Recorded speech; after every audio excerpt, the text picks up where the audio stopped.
व्यक्तिगत जीवन में एक मैं जवाबदारी का एहसास करता हूं। जब 2019 में इस सदन में मैं बोल रहा था, आप सबने मुझे नेता के रूप में चुना था और तब मैंने एक बात पर बल दिया था, विश्वास। आज जब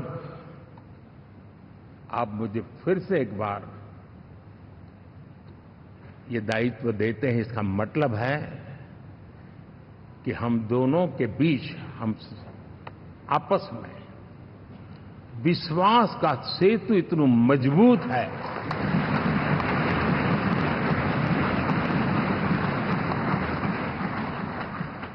ये अटूट रिश्ता विश्वास की मजबूत धरातल पर है और ये सबसे बड़ी पूंजी होता है। और इसलिए ये पल मेरे लिए भावुक करने वाले भी है और आप सबके प्रति जितना धन्यवाद करूं उतना कम है। सरकार चलाने के लिए बहुमत आवश्यक है, लोकतंत्र का वही एक सिद्धांत है, लेकिन देश चलाने के लिए सर्वमत बहुत जरूरी होता है।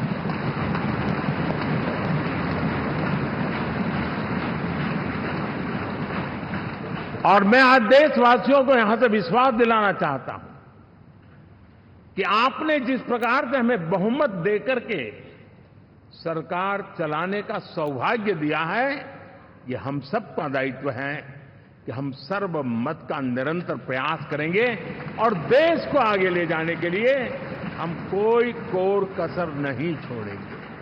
साथियों, मैं तमिलनाडु की टीम को भी बधाई देना चाहूंगा और वहां हमारा एनडीए समूह बहुत बड़ा भी है और कईयों को पता था कि हम शायद एक सीट नहीं लड़ा पाएंगे, लेकिन इस लड़ाई में हम साथ रहेंगे। और मैंने बहुत से एनडीए के साथी तमिलनाडु में ऐसे हैं कि जिनका कोई उम्मीदवार नहीं था, लेकिन इस झंडे को ऊंचा रखने के लिए वो जी जान से जुटे थे। और इसलिए आज तमिलनाडु में भले हम सीट नहीं जीत पाए, लेकिन जिस तेजी से एनडीए का वोट शेयर बढ़ा है, वो साफ साफ संदेश दे रहा है कल में क्या लिखा हुआ है। आपने देखा 2 दिन कैसा चला, जैसे हम तो हार चुके हैं, गए, सब चारों तरफ यही दिखता था। लेकिन देशवासी जानते हैं कि न हम हारे थे न हम हारे हैं।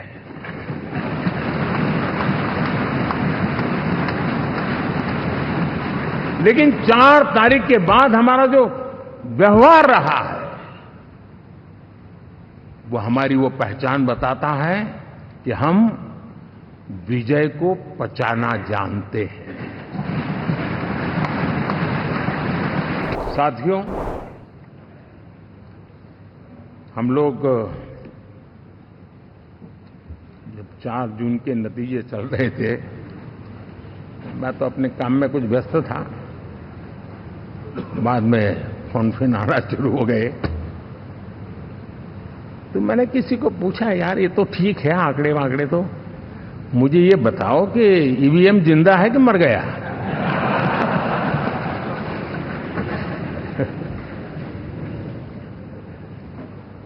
क्योंकि ये लोग तय करके बैठे थे कि भारत के लोकतंत्र और लोकतंत्र की प्रक्रिया के प्रति विश्वास ही लोगों का उठ जाए और लगातार ईवीएम को गाली देना। और मुझे तो लगता था कि शायद इस बार वो ईवीएम की अर्थी का जुलूस निकालेंगे, लेकिन 4 जून शाम आते आते उनको ताले लग गए, ईवीएम ने उनको चुप कर दिया। ये ताकत है भारत के लोकतंत्र की, ये ताकत है भारत की निष्पक्षता की, ये भारत की ताकत है भारत के चुनावी तंत्र की, चुनाव आयोग की। और मैं मानता हूं कि ये आशा करता हूं कि 5 साल तो अब ईवीएम शायद मुझे नहीं सुनाई देगा, लेकिन जब 29 में हम जाएंगे तो फिर से शायद ईवीएम को लेकर के नाचने की शुरुआत करेंगे, क्योंकि इनके सुधरने की संभावना बहुत कम है। विकास की सारी तैयारियां, रोड मैप लेकर को हम चलेंगे ही, चल रहे हैं, लेकिन साथ साथ हम नए नए सांसद आए हैं, कुछ पुराने सांसद हैं, कुछ ज्यादा अनुभवी सांसद भी हैं। आप देखते हैं कि इन दिनों पिछले 2 दिन से आप टीवी पे देखते होंगे, एक भी सच्चाई मुझे उसमें नजर नहीं आई। कोई ये कह रहा है, कोई वो कह रहा था, सब मैंने कहा भी जरा पूछो तो ये जानकारी लाते कहां से, गपगोले चला रहे, किसी के खाते में कुछ भी डाल करके चल रहा है। तो मतलब ये थोड़े दिन, क्योंकि 10 साल से ऐसे अवसर नहीं मिले हैं, तो शायद ये उबाल जरा ज्यादा रहेगा। लेकिन आप मान के चलिए जी, ऐसे लोग कोई पहुंचेंगे, बस साहब मेरा अच्छा संबंध है, मंत्री में आपका नंबर कर सकता हूं, आया, हमें भी पता नहीं होता यार, हो सकता है मिनिस्टर बनने का ही रास्ता होगा तो हम भी गलती से उसका हाथ पकड़ लेते हैं और वो पता नहीं वो किस खाई में डुबो देता है। कभी कभी तो शायद अब तो टेक्नोलॉजी ऐसी है कि हो सकता है मेरे सिग्नेचर से कोई लिस्ट बाहर निकल जाए कि ये मंत्री बन गए, हो सकता है कोई बुद्धिमान डिपार्टमेंट भी बांट दे। तो आजकल कई लोग सरकार बनाने में लगे हुए हैं, मंत्री पद बांट रहे हैं, पद बांट रहे हैं, व्यवस्था बांट रहे हैं। मैं आपसे आग्रहपूर्वक कहता हूं, और जो मोदी को जानते हैं, ये सारे प्रयास निरर्थक है। वे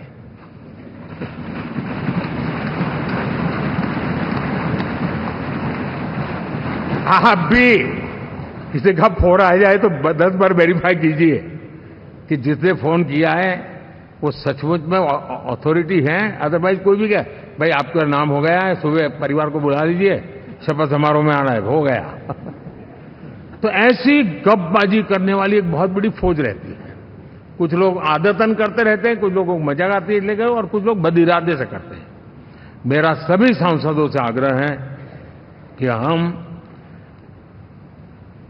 इन सारे षड्यंत्रों का शिकार न बने। मैं अभी बाबू को पूछ रहा था, बोले हिस्टोरिकली ये सबसे हाईएस्ट विक्ट्री है।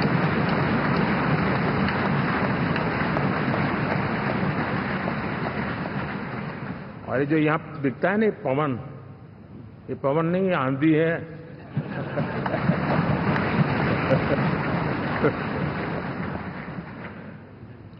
आंध्र ने इतना बड़ा हमारे प्रति जनमत दिया है। हिंदुस्तान के लिए एक सामान्य मानवी की विकास की जो जिजीविषा है, उसका प्रतिबिंब है। राजनीति के विश्लेषक अगर विश्लेषण करेंगे तो देखेंगे कि एनडीए का जो लोग दिखते हैं ना, उसमें एक कॉमन चीज नजर आती है, और वो है गुड गवर्नेंस। इन सबने अपने अपने समय में, अपने अपने कार्यकाल में जब जब जहां सेवा करने का मौका मिला है,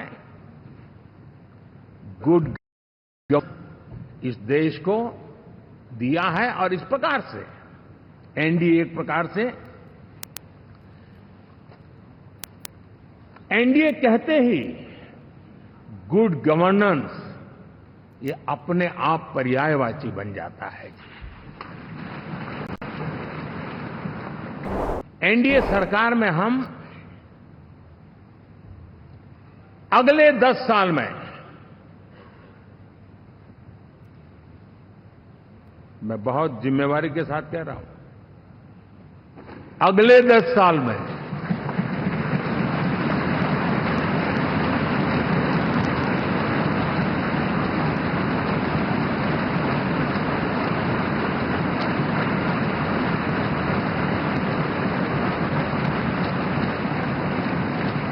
गुड गवर्नेंस, विकास, नागरिकों के जीवन में क्वालिटी ऑफ लाइफ, और मेरा व्यक्तिगत रूप से एक बहुत बड़ा ड्रीम है, मैं लोकतंत्र की समृद्धि को जब सोचता हूं तो मैं चाहता हूं कि सामान्य मानवीय के जीवन में से, और खास करके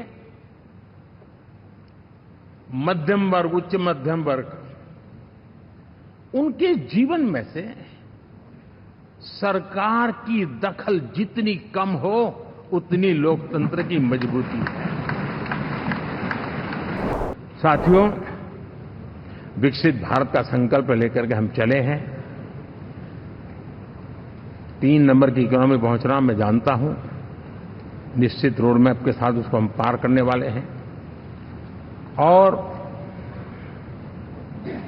मैंने पहले भी कहा था कि मेरा पल पल देश के नाम है, मेरा पल पल आप लोगों के नाम है। मैं 24/7 अवेलेबल हूं।